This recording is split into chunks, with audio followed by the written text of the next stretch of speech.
Welcome to the Lifetime Training Podcast. I'm Jason Stella, your host, and I can't wait to bring you some stuff that you can use today, given all of the issues that we have going on where I don't have equipment, I don't have this, I don't have that, and just the benefits of using yoga, a practice that has been around. We can't even go back and figure out how long this thing has been going. And I've got one of the best that we have here at Lifetime, Mr. Tory Schaefer, to help us dive into that. So thank you so much for joining us today, and welcome to the show.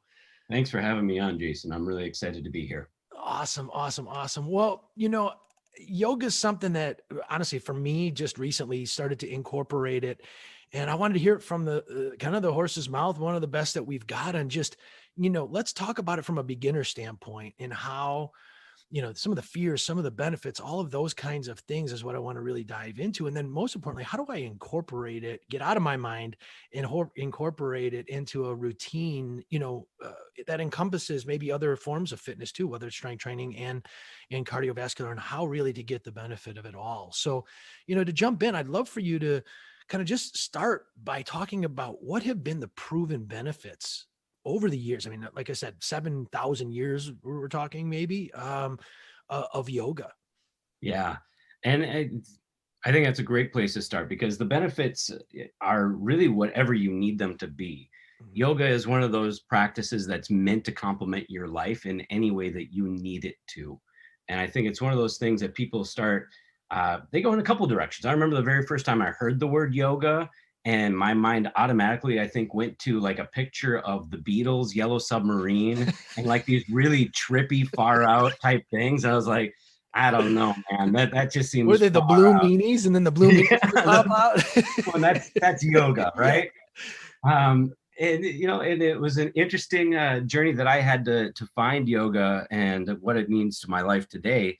But really, that's what I finally figured out, is that it's just here to help you connect. And the very word yoga has actually nothing to do with stretches or these poses that you see people doing. The word yoga, when you actually translate it, means connection.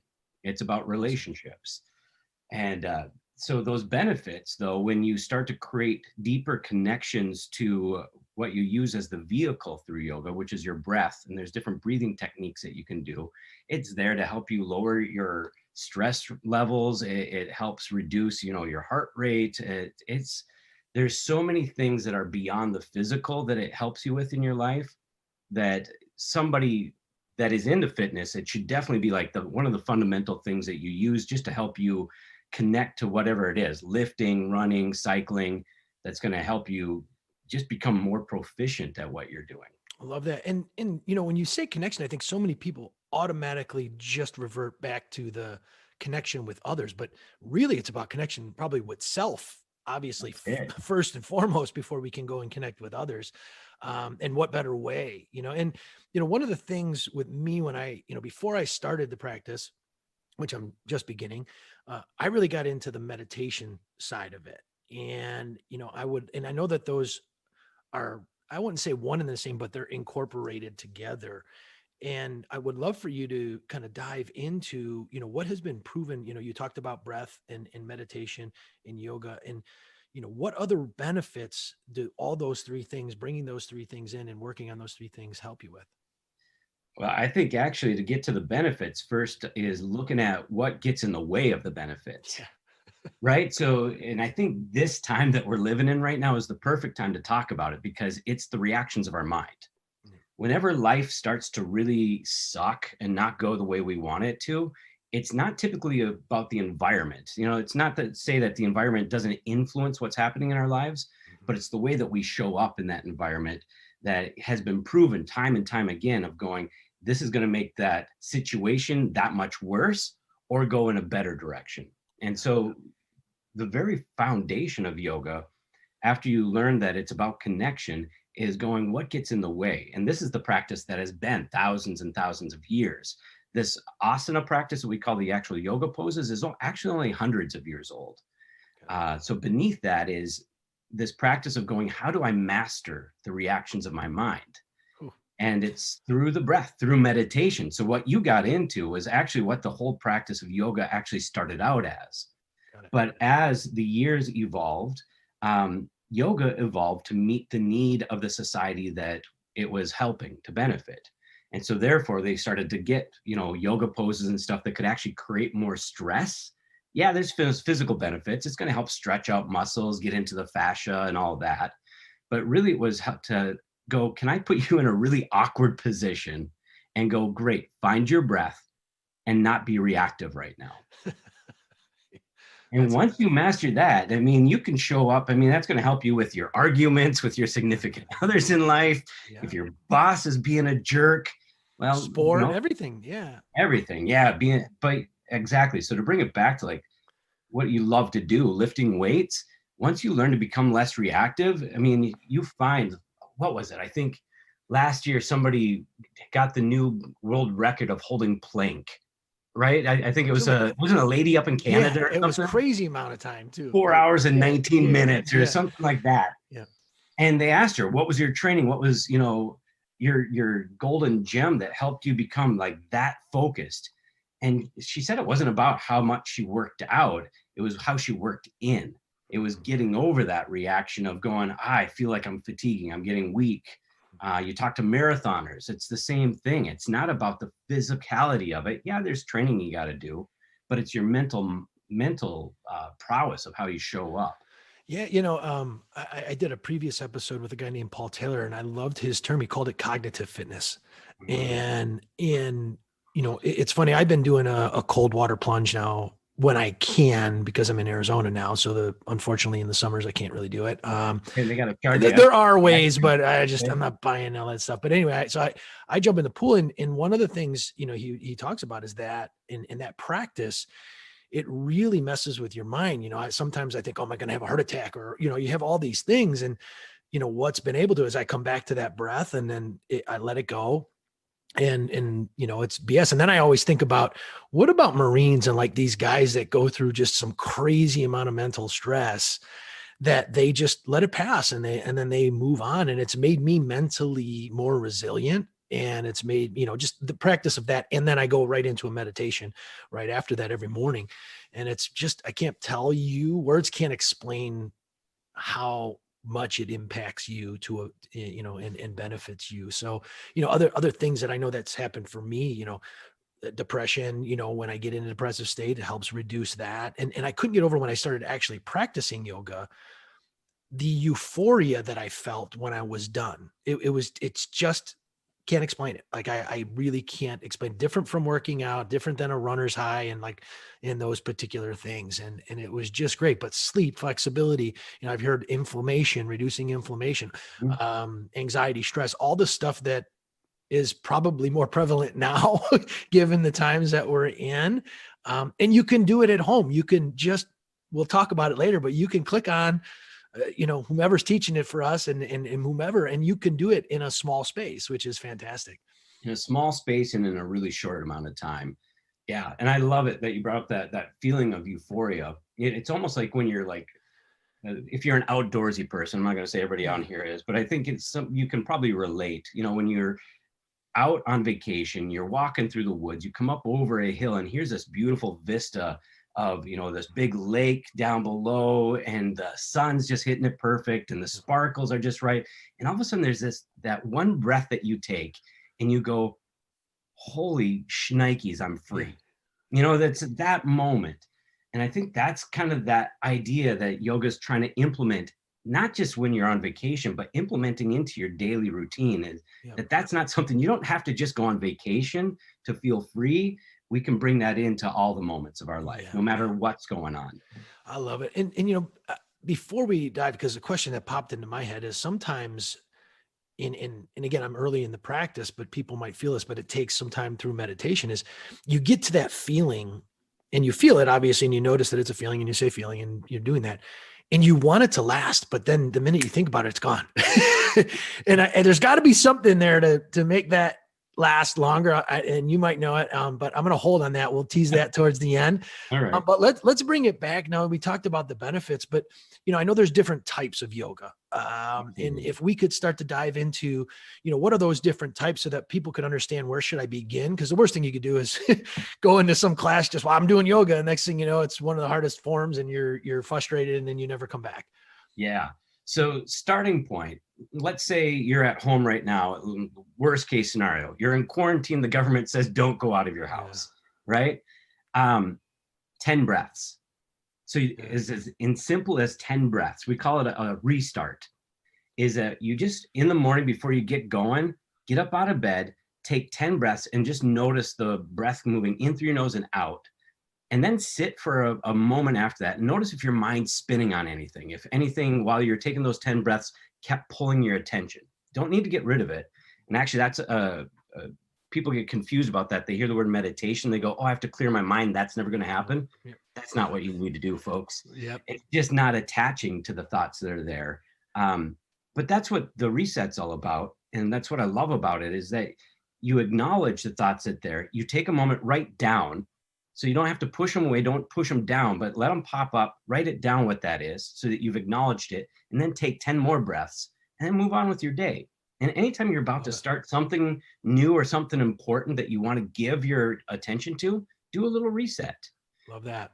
Well, one thing though, I know I went through it is, and sometimes I still, you mentioned breathing in through the nose, and then is the recommendation to breathe then back out through the nose, or then to, forcefully breathe out through the mouth? If you could talk about that, because I think that's one of those things where some people, don't know, or maybe there's one reason for one and the other, love for you to dive into that. Yeah, there are so many different breathing techniques. Yeah. Some are in and out through the nose. Yeah. Almost all of them are in through the nose always. And if there is one out through the mouth, it's almost to create a cooling effect in the body, and to actually balance out. Here you go. We want to get into some science to balance the carbon dioxide and the oxygen in the body. Got it. So many times we think we need more oxygen, but the truth is actually we're oversaturated with oxygen. We actually need to balance it out. And that's what's going to help our metabolism become more effective. It's going to help us actually get leaner, meaner, more muscle mass. There's so many benefits out there. There's a book called Breath by, oh, give me a second, it'll come back to me. But it's a phenomenal one, like all those studies on just how breath is there to help us. It can be a benefit to our immune system. It can help just everything in our lives, let alone, the side benefit of, getting rid of some stress. Yeah. By the way, you don't want to get rid of all of your stress because then you're just dead. Yeah. So many people come to yoga and they go, why are you here? I want to get rid of my stress. Yeah. Go, well, that's going to come sometime. Yeah. Let's not rush to that end conclusion. Exactly. Yep. How do you deal with it? Right? You master it a little bit first. Got it. So then in the reset, it's more in through the nose, out through the nose. Yeah, that one specifically. And any time, yeah, go ahead. I'm sorry. Any specific 2 to 3 seconds in, pause, anything there, or with that one, it's just natural breath. Just watch it. We want to make that one as simple as possible. Got it. Now, if you're having a blow up moment at work or in life, there's one called an inhale retention. And that's just inhale, you fill up as much air as you can, and then you hold the breath at the top for, I would say, you start at about 5 seconds, and then each one you grow on it. So you'll start at 5 seconds, then do 8 seconds, then see if you can do 12 seconds. The important part is a really slow and smooth release, because when you take all that air in and you hold it, you're actually creating pressure. So it's like shaking a carbonated drink. And you take the top off, you're going to explode out. Or you can we were talking about that tequila earlier, and that seltzer water always seems to pop open pretty hard. Yeah, right? Sidetrack, sorry. Yeah, but tequila could be part of this too. I mean, if you're looking for healthy ways to relax at home, it's probably one of the healthier ones you can do. Sorry to sidetrack you. But yeah, I mean, it's that idea of you want to create stress, but then through that slow, smooth release, you stimulate the vagus nerve, which is known to slow all the systems in your body that usually you think are just automatically there, like your breath, your heart rate, your digestive system. But by stimulating that, it really helps. And just with 3 breaths, that one's just 3 breaths. Wow. You'll be able to step back into that conversation where you're feeling like you maybe wanted to do something that was going to create more issues Yeah. in a new light. And the three best is the one where you're holding for a period Yeah. of time. So an inhale retention. Inhale. Okay. So now to go back, because we kind of tangent, but it was great info. We were talking about just the initial forms of yoga, Yeah. and we got into breath, and then we got into you had mentioned about thoughts. And I think I would like to spend a little bit of time there because, so many people, like you had said, think that meditation is about not, I'm not good at it. I keep thinking. Yeah, exactly. Mhm. And so go into, a little bit more so people understand that that is absolutely going to happen, especially if you've never practiced, and it's part of the practice. Yeah. So just like the physical form of yoga, there are hundreds of different styles. Find the one that feels right for you. The same thing with meditation is that there are hundreds of different types of meditation techniques, and none of them are right or wrong. It's just some worked for some people and others didn't. So people just started to evolve and create things.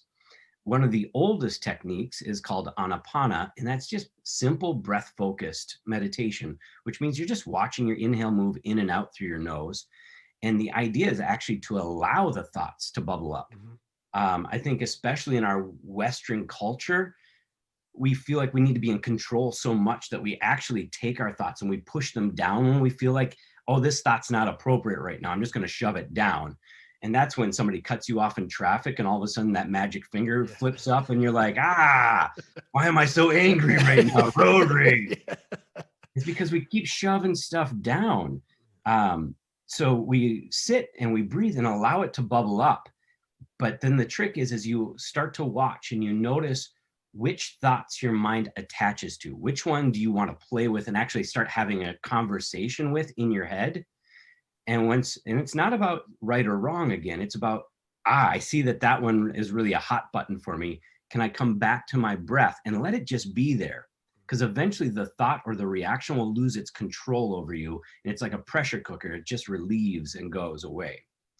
For some people, that's a bit intense. So like doing mantra work where you're just counting the inhales, counting in 3, 2, 1, exhale 3, 2, helps them bring a little bit more focus.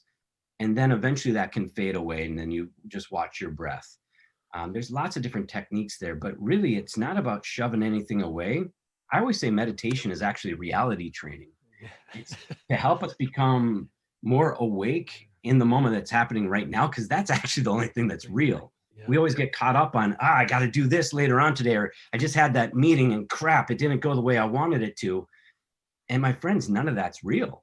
And that's the trippy part, is going, that's not real anymore. I'm right here, right now.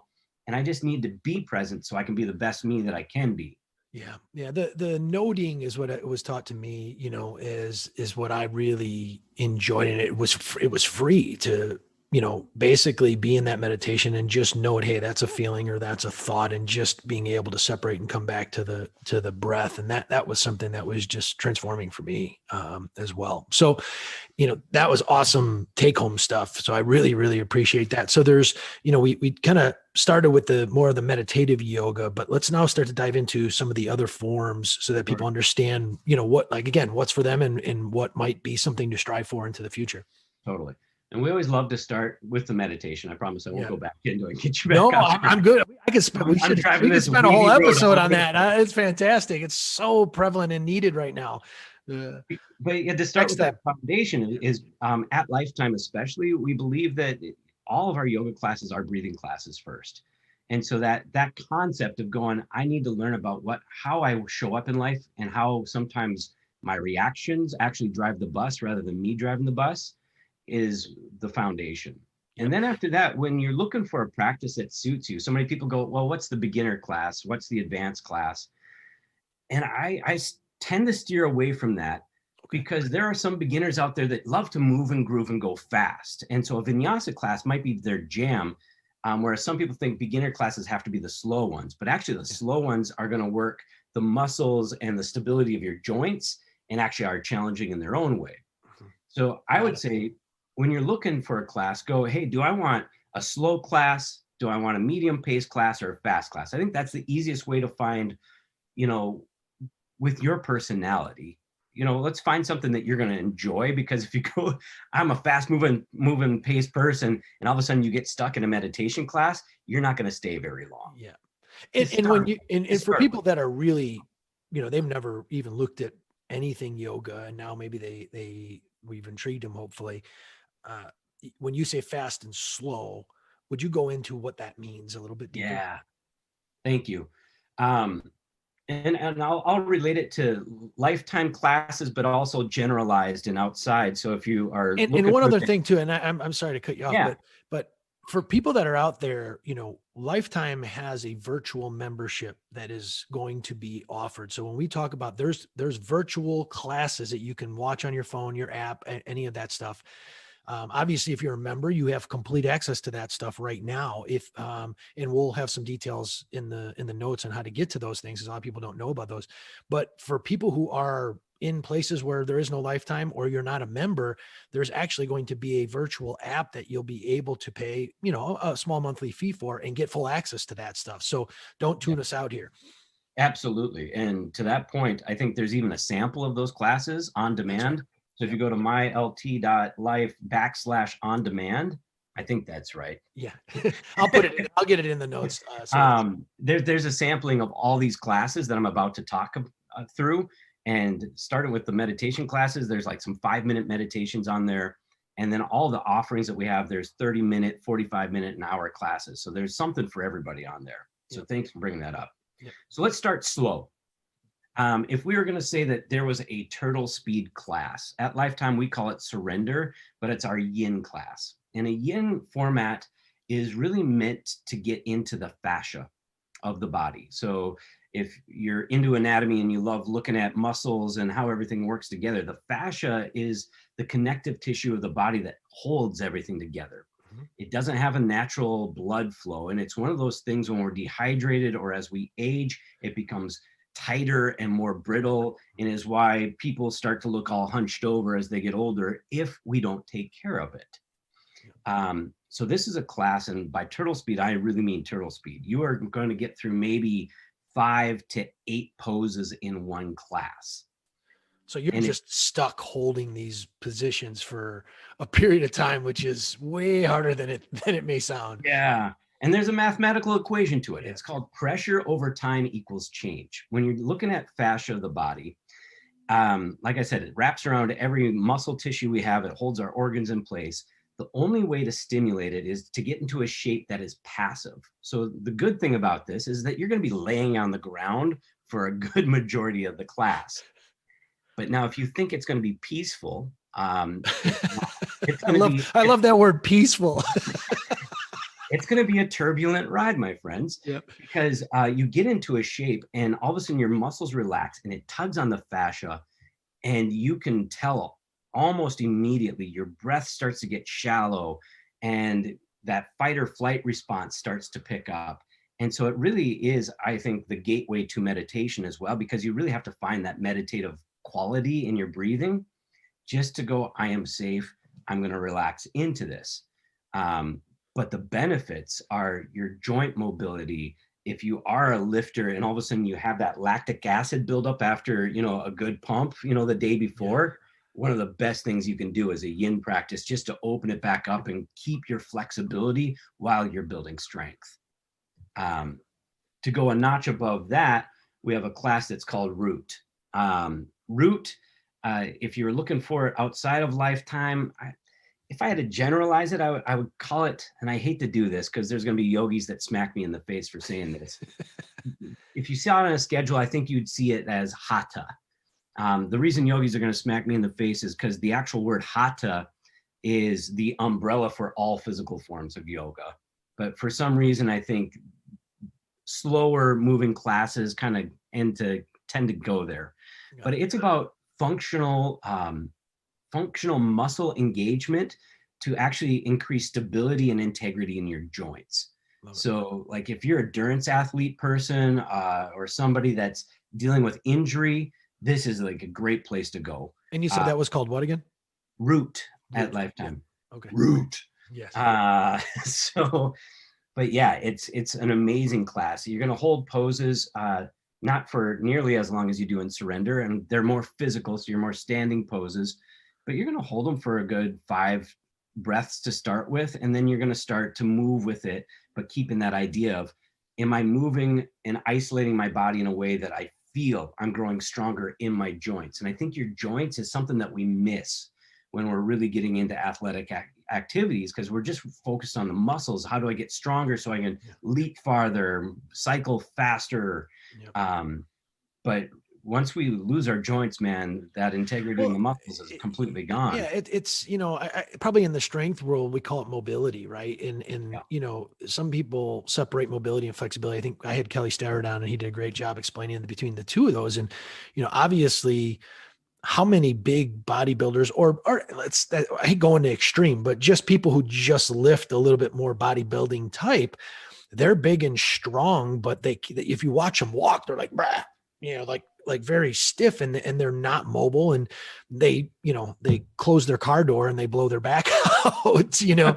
And again, it's just a generalization. So no offense to the bodybuilders out in the world, and there's, if you love it, great, but how we incorporate some of this other stuff is really one of the main goals of this podcast is to get trainers and then the general population to look at yoga and figure out what it is and how can I incorporate it into what I'm doing to help even elevate, because I guarantee you your strength, your stability, your mobility, all that stuff is going to increase even better when you incorporate it all in. Absolutely. And the same is true. I mean, so going back to the word yoga, it means connection. In connection, we're balanced. We're living in a balanced way.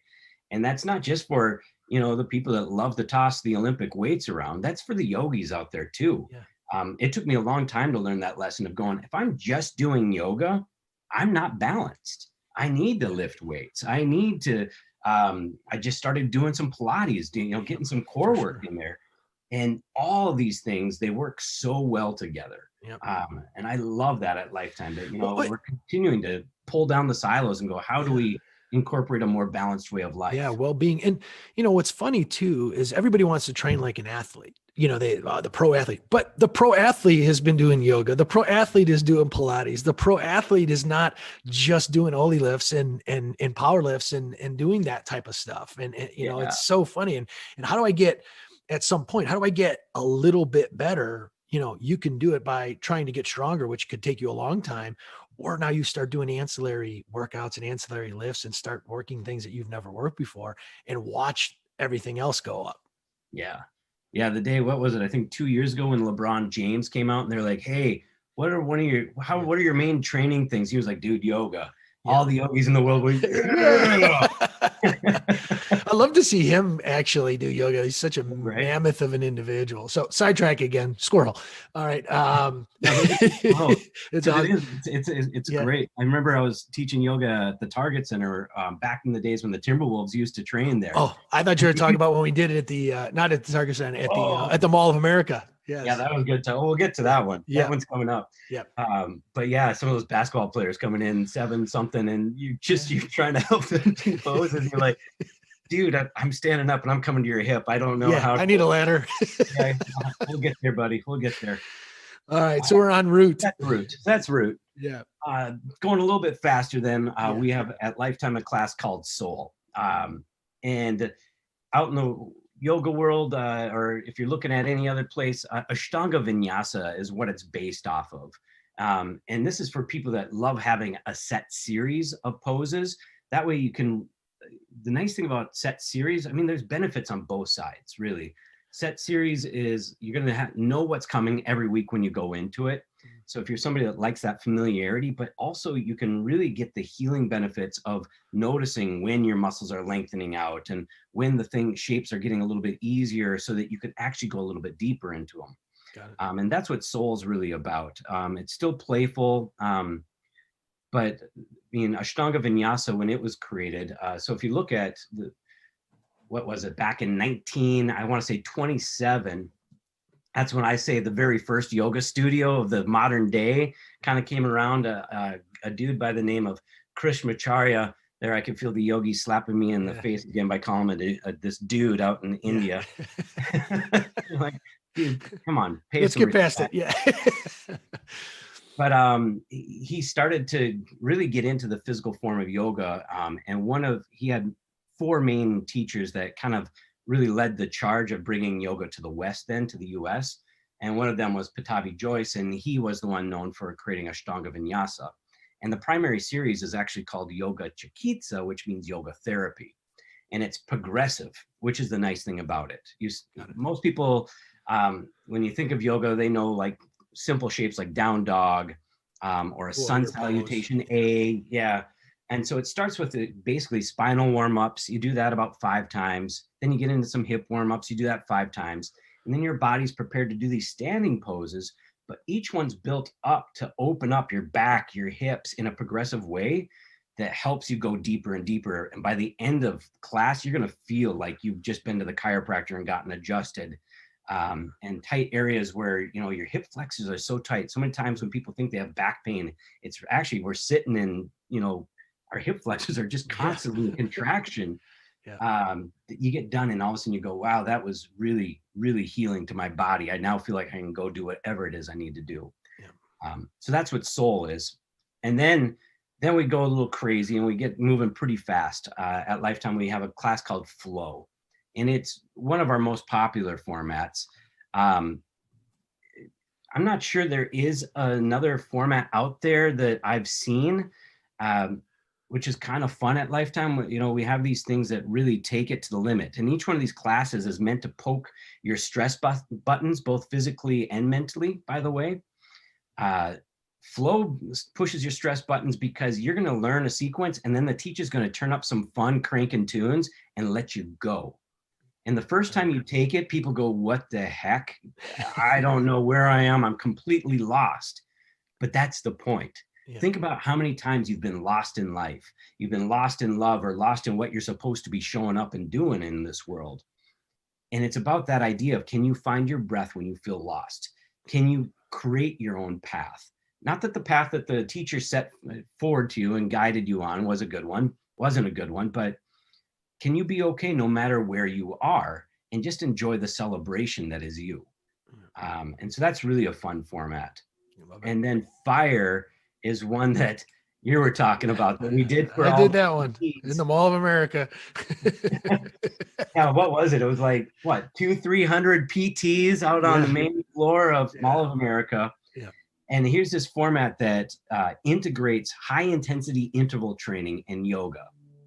And people go, you guys are just trying to be tricky and, you know, bring group fitness or this, you know, type of workout and yoga together to be trendy. But actually, people are tripped out to find out it's actually a meditation class. Wow. Because we use the high end. I mean, you can go anywhere and see the benefits for high HIIT classes, high intensity interval training. You know, it's great for your cardiovascular system. It's great for heart rate training. But really what it does in the yoga side of the world is it makes you lose your breath. I mean, you are panting by the time you get done with 30, 60, 90 seconds of a simple, you know, high intensity movement. And then to just stop and go find your breath now puts the student in charge of their life. It just goes, you are in control no matter what is happening. Find your breath and become powerful. So that class is then called Fire, because let's face it, it just lights your hair on fire and you got to breathe through the stress. It's not running away from the storm, it's running into it. And obviously something that's popular is the heat-based yoga. And, you know, which one of these is that?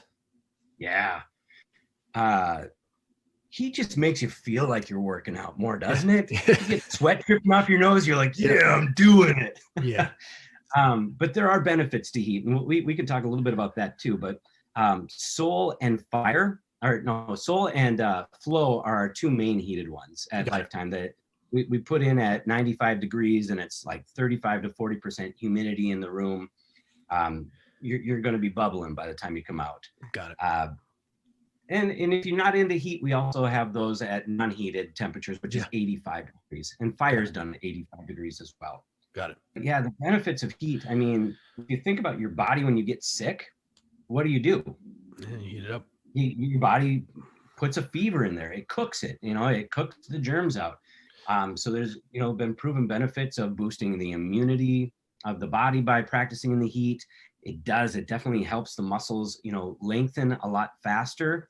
And then it just adds a little extra stress button to the whole thing, so that that meditative quality of finding your breath when you feel like that weight of the heat is getting down on you, it just helps you become that much more resilient. Got it. Got it. Well, that was awesome, and just a great explanation. And I think just to bring it back to what you had said in the beginning is really each person, it's dependent. There's not necessarily a beginner. It's just I would probably say for me, thinking as a person going in, it's how much can you get out of your head. And then what do you prefer, what do you prefer as far as just more meditative or stationary, but don't equate that to being easy all Yeah, the time, as yeah. well. So And you somebody know that just doesn't know any of the shapes, because I think that's part of the yeah, learning. intimidation factor of walking into the yoga room is I just don't know any of the names. Yep. Root's a great place to start because it is one of the slower ones. And that idea of functional training, finding integrity in your joints, that's going to be good for anybody. So Yep. that's a great starting point. But if you know that you're somebody that I know movements, I'm a dancer, or I like moving fast, soul or flow, I think those would be great starting points too, if that's your Yep. personality. Yep. So, the thing that I, from a whether it's a member or a trainer designing, I mean, hopefully, this helps understand what these things are and the benefits of them. Obviously, some people equate the more is always better, and that's not always the case. Mhm. So, when we look at a week or a month, and if I'm trying to program, if you're, you mentioned you do your strength training and you do some cardio and then you do the yoga, what's your recommendation on how to put that all together so you're not overtraining and you're getting maximum benefit, of just a well-rounded health, cardio, fitness, strength, mobility program? Whoa, that's the mind-blowing question right Yeah. there, isn't it? Yeah. Uh, well, a yogi will always say every day, Yeah. every day yoga, every day. Yeah. Yeah.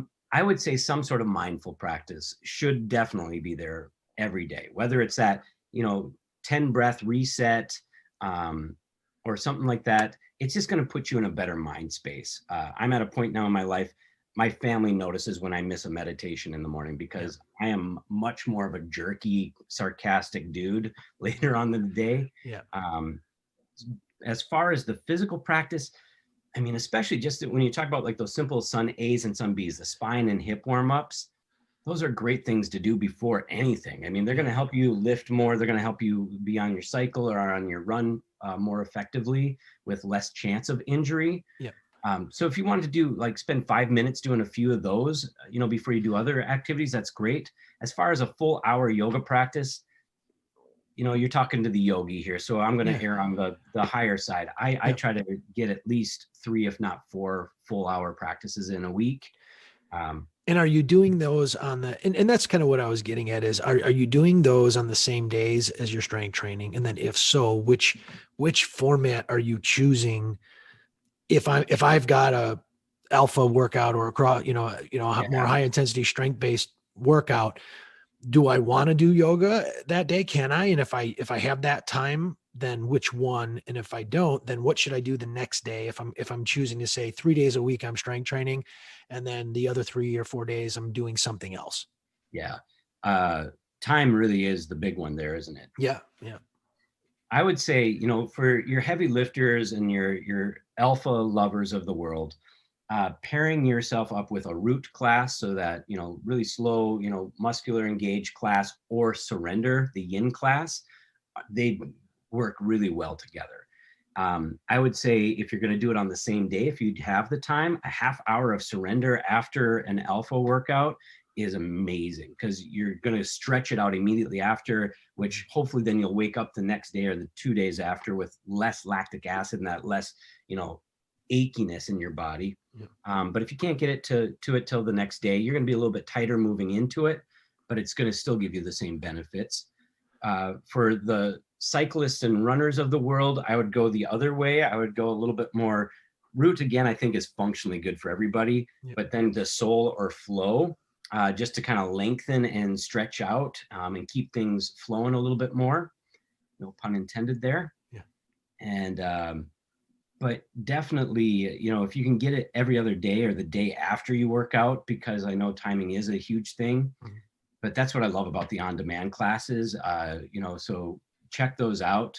Yep. Is to be able to do something at a half hour. I know when the world shut down in March, at first, yogis will typically go, "Oh, you can't do yoga in less than an hour." Yeah. And I completely threw that concept away when March happened, and all of a sudden we had these 15-minute, half-hour classes online because my 5 and 7-year-old were jumping on my backs, and I was like, a half hour is actually perfect for this. Well, and that's the thing too, is, obviously somebody who's just starting out, getting used to those poses, and, whether it's going to a class, understanding those poses, or opening the app and just practicing a pose, just to get the benefit, I guess, in the beginning, is it a couple days a week minimum, versus, some people will go all in, but again, time, I guess people have more now because you can do a lot of stuff at home, but in a normal world or people have kids and the rest of it, is it usually 2 days a week as a minimum, or what would you recommend? I would say, I'm going to go again. I don't think I've answered a single question you've asked. No, you are. It's tough. It's tough, coming from your mind, your mindset. Yeah. I'm kind of on the flip side. So that's where I'm trying to marry the two. Yeah. Here's what I would say is that the more you do yoga right away, the more poses you're going to understand benefit your body in a certain way. Mm-hmm. And then you get to take those poses and do them whenever you want. Because you go, oh, man, my back really hurts. But when I did that, I felt the benefit of it. And once you have that, because I know I have 5 poses that I need to do every morning. Otherwise, my back and my hips are going to be screaming at me by the end of the day. And that takes me then maybe 10 minutes. And that's my, if I don't have time on a day, 10 minutes, I got my practice in and I'm on to my next thing. But I did something that's going to benefit the rest of my day so I can be more present and be connected. So I would say as you're starting out, see what works in your life. But if you could commit to going to 1 or 2 classes a week, you're just going to get that bank of shapes that benefit your body so that you'll be able then to, in turn, to utilize them in a way that suits your needs. Got it. Well, I can't thank you enough for jumping on here. And hopefully this is just the beginning of us. And I always say health and fitness professionals, kind of the term I love. And what that means is it encompasses every tool that you have in your arsenal to be able to help people or help yourself. And, the well-being, the mental, behavioral, those types of things, you get some of that in training, obviously. Well, some people do if they're focused. But on the yoga side, it's a have to, it's a little bit more of a have to. So I can't thank you enough. And hopefully more and more people are starting to bring this stuff together. Anything else that you'd love to share or close with, to the audience, but I really appreciate your time today. Yeah, no, thank you for having me on again. I would say if you're somebody that's interested, but you feel awkward, because I think that's the number one thing is yoga can be one of the most life-changing things that you could incorporate into your life. But it's one of the, I think, scariest things to do sometimes, just because it feels like it is, again, going back to the Beatles reference, like it's some hippy dippy thing that you just don't feel natural in. That's the practice in itself. Yep. Be good to yourself, show up. Most yoga teachers out in the world are just happy that you came. And if you sit in the back and you don't do anything except what feels right to you, do it. Because this is about you. It's not about anybody else. So screw them. Can I say that on here? Yeah, no. Screw it. Anybody else? It reminds me too of so, I guess it's just human nature of we put expectations on ourselves. Absolutely. To be good at something that is a skill that you're not good at unless you practice it and you put the hours in, right? And I'm so happy you said that. So many people go, I can't go to yoga because I can't touch my toes. Yeah. I'm like, that's like saying I'm not going to see a nutritionist until I lose 20 pounds, or I'm not going to start, lifting weights until I can bench 250. Yep. You gotta stop. Yeah, and then they lose those same people. I've heard it, on the weight side. I'm not going to get on the scale yet until I lose some weight. Well, wait, what? Because and that's the whole psychological aspect of the reward system of getting almost addicted, to a positive, impactful thing in your life of seeing, hey, you know what? I could barely get to my knees, and now I can get to the middle of my shins. Okay, now I can get, and some of that stuff happens so quickly that you don't want you need to win and spend some time congratulating yourself that you can do stuff now. So, it's fantastic. Yourself for just showing up, man. Yep. Exactly. If you showed up to lift weights today, pat yourself on the back, even if it felt like a crappy day. You showed up, you did the work. Yep. Yeah, absolutely.